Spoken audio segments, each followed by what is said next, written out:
Ladies and gentlemen, welcome back to the finest Dawn of War Unification cast this side of East Yorkshire. And today we've got a 2 vs 2 on Volcanic Reaction. Playing on Team 1 as the Chaos Space Marines, we've got Grindan. And we've got Astra de Muerte playing as the World Eaters. Whereas on Team 2, playing as the Farsight Enclaves, we have got Make. And we've got 1122 playing as the Vraxian Renegade Guard. So, I'm right in saying that this is actually technically a themed game because everyone's technically playing as some sort of traitor faction. There we go, look at that. Let's let the story writing people in the comments work out how this is going to work out canonically. Yeah, I quite like the positioning for all the factions here. We've got the Chaos Space Marines, you know me, love them. Very standard, well-rounded faction on the front lines, going up against the Vraxian Renegade Guard, who are a very defensive faction, being a Imperial Guard-esque kind of thing. For a bunch of boys in the bastions, and you'll be keeping this now a choke point safe, in fact double safe, because you've got the recruitment centre betwixt these two mountains. The what do we call them? The Tau, I completely forget what you're called now. The Farsight Enclave, that's what you're called. You're on the back line, so you'll be less likely to get boosted early on in the game. If you need to keep your heroes on the back line to help them regen their health, that's totally fine. And well, Khorne, I mean, it doesn't matter where Khorne is, he's just going to charge in and do what he can. Also, popping a wonderful little Demon Hearst within the Blood Pack Trooper squad, which will then let these guys come forward and, you know, reduce the incoming range damage. If I'm remembering this correctly, that's what they're going to do. And is it just me, or is my little thing over here a little bit shorter than normal? Am I going mental? Is it for all the factions? Maybe it is. Not quite sure. Just updated the mod manager again. I don't know if that's a thing that happens. We're just trying our best, boys and girls. Halfway Farsight Enclave. Commander Farsight himself coming forward. And even the Khorne men don't want to be engaging in close combat with this mad lad and his powerful sword going toe-to-toe against a Chaos Lord and such. Beautiful model. But he will fall back behind the defensive line of his Grey Vassars and the Renegade Magister Officiorum people. We've gone for double bloody-handed Reavers. Their bolt pistols do a damn fine job in ranged, and also their power swords of cracking little addition in melee. Used to be that the go-to was for the Blackguard bodyguard, but no, it is now for the other dudes, because when you get the upgrade you can also get them with plasma pistols as well. So best of both worlds, the Hannah Montana build, that's what they call it.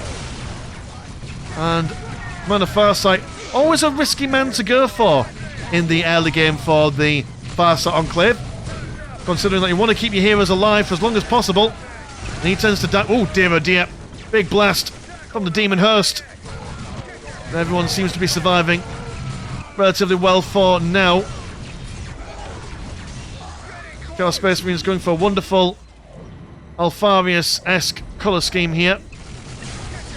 Although hopefully it's not going to be a similar kind of game as how the other Alfarius game went the other week.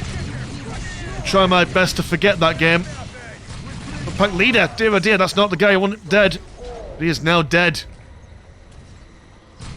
So there we go, big push on the top side. I mean, this is quite a long, narrow map with plenty of cover to make use of.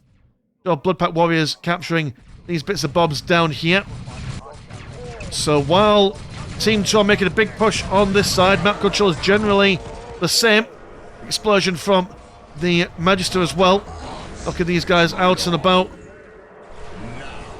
And this firing line, while not as impressive as your regular, how would one say, your regular Tau army, the Grey Vassars do a bit of everything really. Quite good in close combat, quite good at range as well.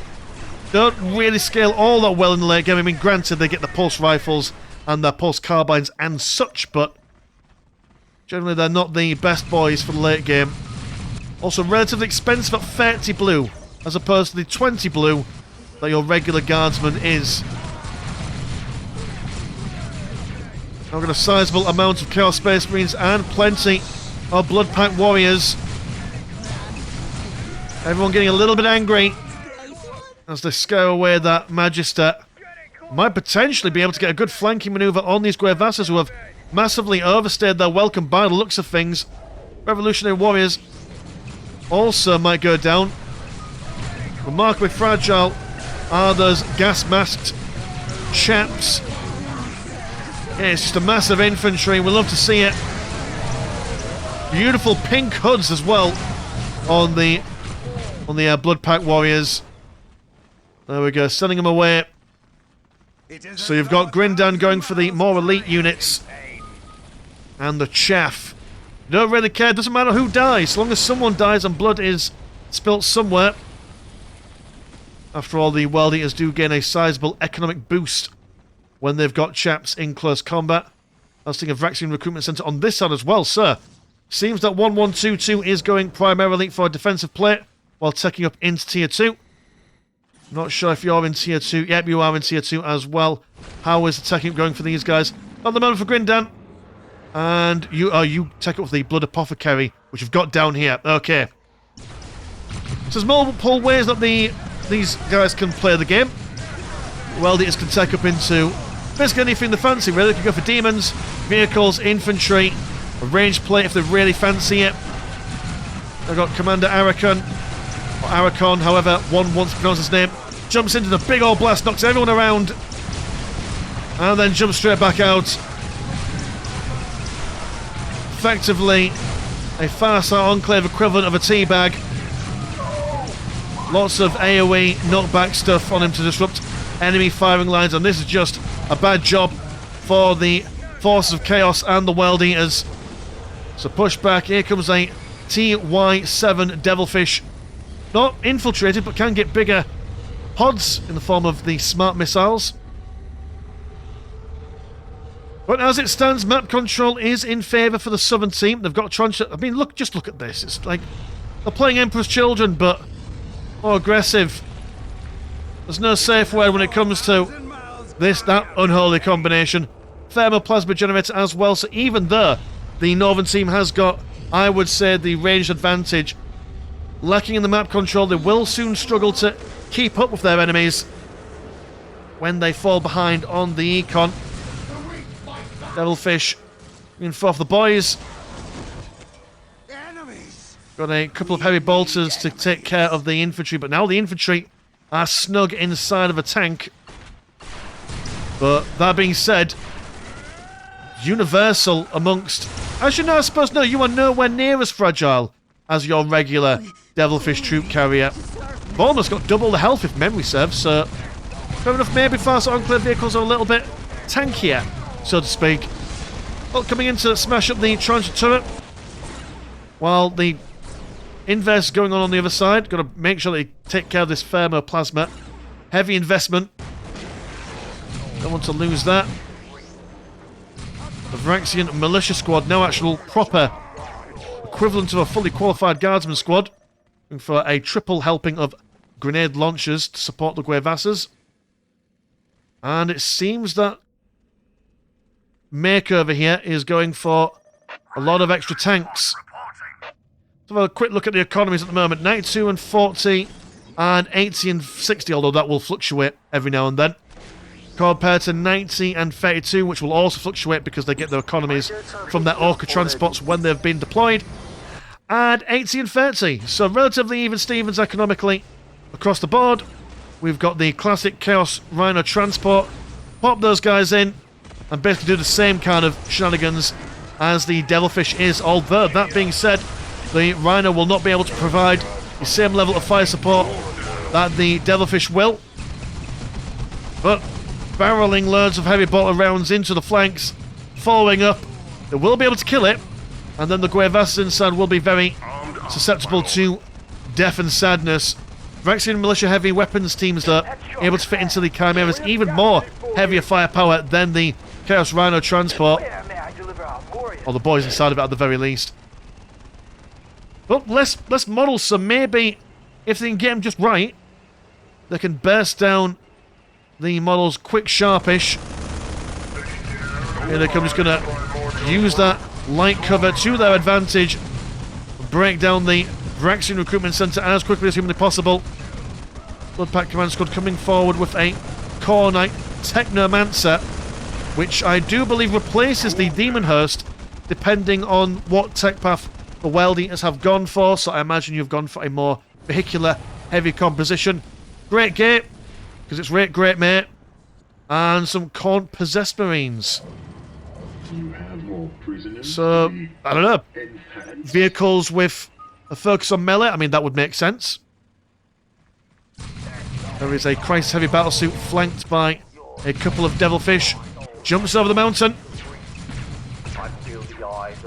and scares away the trio of blood-packed warriors. But this Chaos Runner transport is here, there, and it is indeed everywhere. Brings the boys out, and well, that's a sad time for these guys.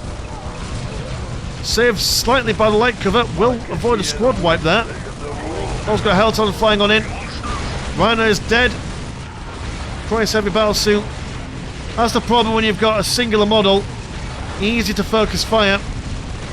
Can't really hide anywhere neither, so he goes down. Renegade Magister also feeling a little bit worse for wear, but the Chaos Space Marines are flanked every which way. Almost one unit being wiped out here. There was a time to run away with your tail in between your legs. Now is definitely the time. Where Vastas have got their rail rifles. The Altar of Khorne attempting to blow these guys up, but just slightly out of range there. And that is a devastating loss for the Alpha Legion right there.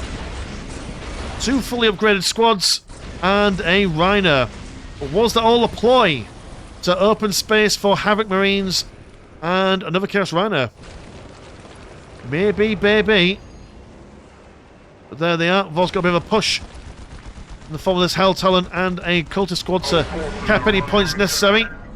Also, we'll be able to deny the relic if no one comes in to defend. But rather than that, we're going to do things. Oh, we're having things teleporting in.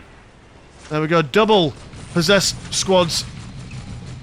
I assume it's a limit of 2, but it could not be as well.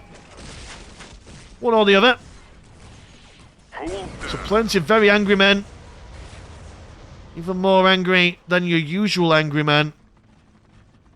Look at the speed on those boys. Absolutely terrifying. Well, there's too many Grey Vassars to deal with. Possessed Marines don't really know which way they want to go. Do they attack one way, or do they attack another way? Problem is, every time they try and go for the Devilfish, they do get cock blocked. There we are, just give them a little... No, you see, it's not fair. I've walked all this way. Not quite necessarily getting the slappage that they want. There's one Devilfish going down.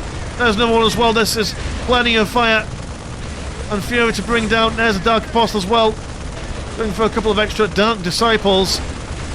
Makes me think of that cartoon from when you were younger.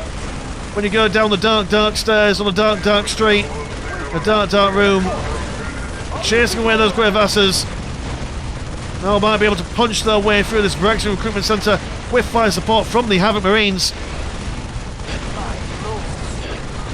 Good lord. A powerful combination. A sledgehammer on the front lines and a sledgehammer on the back lines. But it will be still quite a mighty task to get through the defensive structures of the Phyrexian Renegade Guard. Stick a few lads in the bastion, a lot of damage will be done. Gradually over time at the very least. Christ heavy battlesuit comes on in.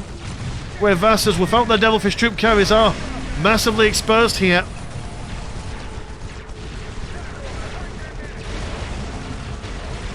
Yeah, no chance. Going to run away and don't have the movement speed necessary to stay alive. That Dark Apostle also doing a wonderful job at keeping the guys alive with his overall aura ability. So, if everyone's going to run away from them, bring down the blood, increase the damage that these guys do, will also increase the damage being done to them, if I'm not mistaken. Or is it just increase the damage of everyone done in there, which means that the Bastion won't be benefiting anything from there.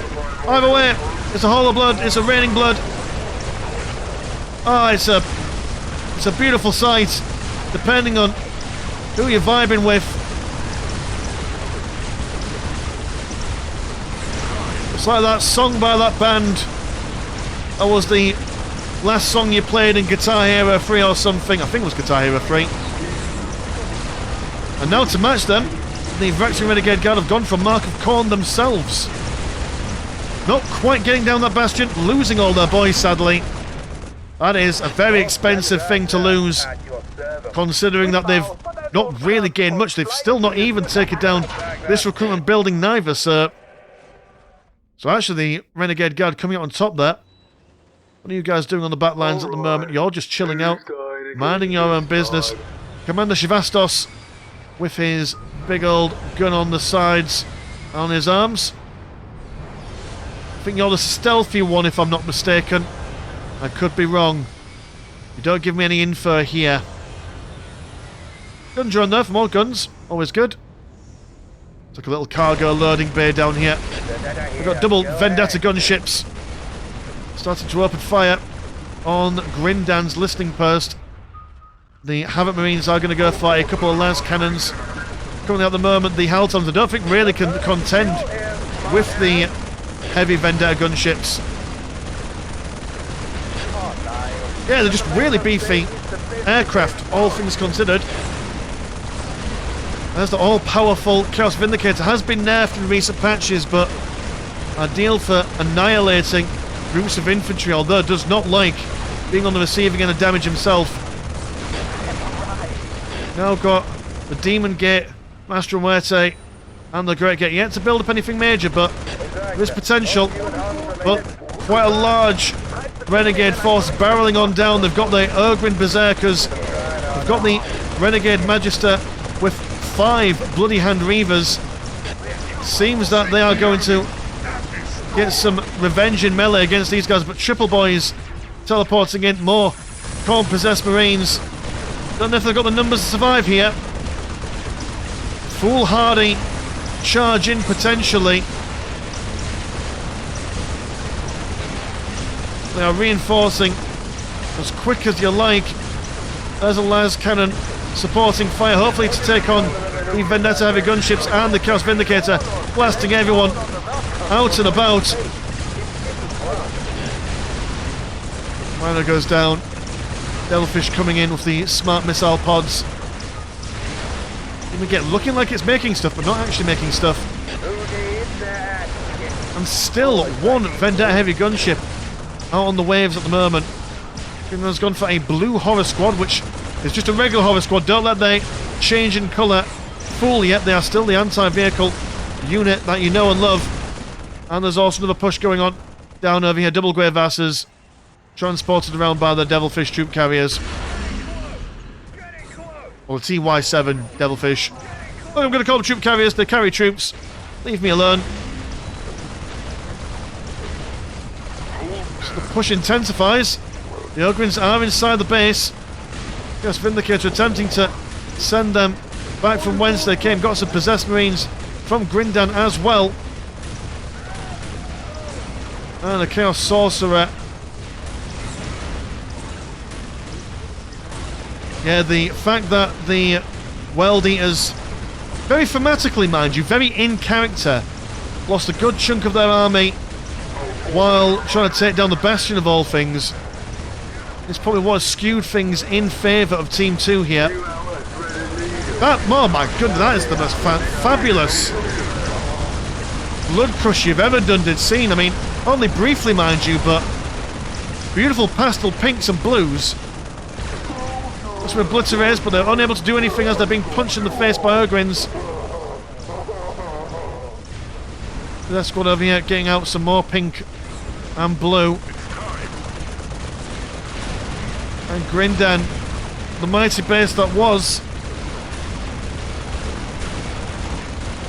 able to provide his teammate with plenty of fire support, but without the frontline defence of the World Eaters, very little that they've been able to achieve now. HQ is dead. Rest in pepperonis. So unless Astra de Muerte brings out some significant things, I mean, he's got the big gates. How much money have you got? You got plenty of green money. You can be buying more vehicles, but I suppose you've already almost capped out on your vehicles with your blood crushers here, there, and everywhere.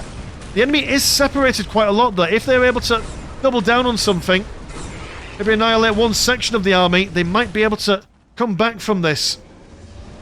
We have seen crazy things happen on the channel, boys and girls. Grindan is survived by his Chaos Temple in the corner. Got the Red Butchers, by a cool unit. Take on anyone in close combat. Also relatively quick for a melee Terminator squad. We're going to have their work cut out for them. Plenty of fleshy bits to cut their way through. Double Blood Crushers, I imagine. Yeah, look at them. Wit woo. That's what I would say if I saw them.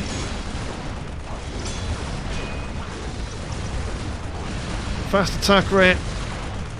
Not quite able to keep on top of the Devilfish there. And now the enemy is knocking on the door. Those Vendetta gunships also more or less immune to damage at the moment with all the melee squads on the field at the moment. The Devilfish is dead. We do have the Possessed squad charging into the base, and Breach teams unable to knock these guys back, actually. Which is probably not what they were anticipating. Oh dear, oh dear, this Decimator just charging on in from 1122. But the Possessed Marines are not going to be winning that engagement anytime soon. Blood Tower now being brought low by the long-range las cannons of the heavy weapons teams. Over here, the Demon Gate just piling on as many Blood Crushers as humanly possible. That is them dead. Grindan says GG. And that was just pure unbridled aggression from start to finish. Really did seem that the Chaos Space Marines and the World Eaters did have it in the bag there, but I mean, yeah, as I say, sending your entire army to try and kill a Bastion when there was plenty of other things that they could have probably have snaffled up and weakened them to then, you know, assault them later on. But as I say, very thematic, very fun, and excellent players. Wonderful teamwork as well from both teams as well, all the way through here. So there we go. So cheers to, I don't know who sent this game in because your name is different on the Discord, but thank you for sending that in.